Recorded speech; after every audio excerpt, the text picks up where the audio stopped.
Her story is that of a student who knew not a single person the day she arrived, and how her experience here at St. Mary's has affected her as a student and now soon-to-be college-bound student. Zibby has been accepted to UOP, Regis, Creighton, University of Portland, and St. Martin's. She would be the third generation if she went to UOP in her family to do so. She plans to double major in pre-law and psychology and continue to volunteer for community hospice. It is with great pleasure I introduce to you Senior Zibby Medill.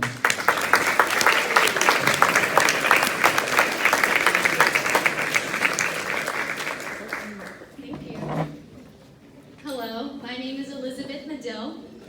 I have been at St. Mary's now for 4 years, and that means I have had a Catholic education for, well, 4 years.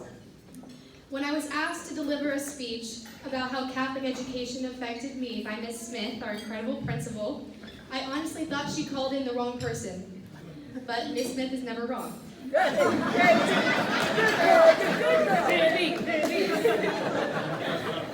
So, like I said, I've only had a Catholic education for 4 years. But I accepted this amazing offer and started thinking right away about how Catholic education has affected me. And let me tell you, I came up with a lot of ideas. I wrote several different speeches about several storylines, each including a different way Catholic education changed or affected me. However, this story, as you soon will see, is what led me here in front of you all today. So, here is my story. When I was 14, I was in an accident on January 1st, 2016, in which my younger 9-year-old cousin, Rocco Santino Rossini, passed away. I was devastated. All I did for days was think in my head, how could I have prevented this? And why did I let this happen? My mind instantly tried to find who or what was to blame, and because it was just too painful to accept that accidents happen, I decided that it was all God's fault. It seemed logical at the time.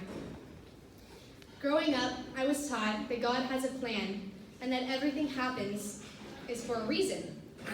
But I could not for the life of me figure out why he would let this happen and for what reason.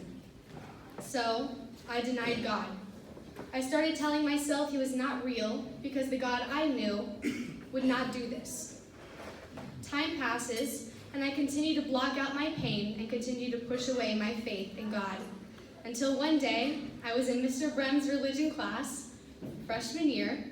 I was sitting in the front desk, 2 rows over from the door, when Mr. Brem brought up God's plan. I honestly think I rolled my eyes. But in contrary to what Mr. Brem may think, I listened. I listened to Mr. Brem speak about God's omnipotence and omniscience, and I saw in Mr. Brem's eyes true belief and trust and passion for God. Being someone who looks up to Mr. Brem, I thought if he believes in God and God's plan, then maybe I was wrong.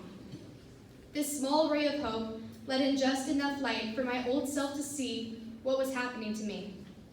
I finally was intact with my emotions, and I was able to see that I needed help.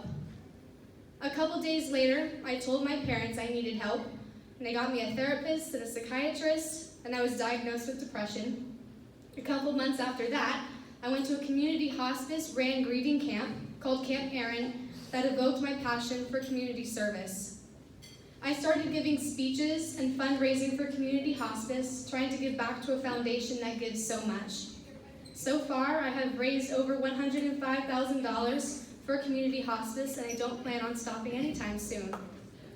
I became deeply involved in the religious life at St. Mary's, and after applying, I was chosen by Mr. Costello, Miss Howes, here you are, and Mr. Brem to go to the Salesian Leadership Camp, helping me heal my relationship with God and allowing me to grow into a more compassionate leader. I am now one of the 5 leaders of the Salesian Leadership Club. On St. Mary's cabinet, I am involved in the theater program. I am the president of the book club. In campus ministry, I am involved in the Principal's Advisory Council. I'm in Link Crew, student government, and so much more. And finally, I am standing here. Mr. Brun's lesson and passion caused that series of events, making me the person that is standing before you today. I am who I am today because of all 27 determined teachers I have had. I am who I am today because of all 22 incredible staff members I have interacted with. But most of all, I am who I am today because of the guiding Catholic education St. Mary's provides. So, thank you to St. Mary's and all Catholic schools on behalf of your students for providing us a Catholic education, truly helping us become who we are meant to be. Thank you.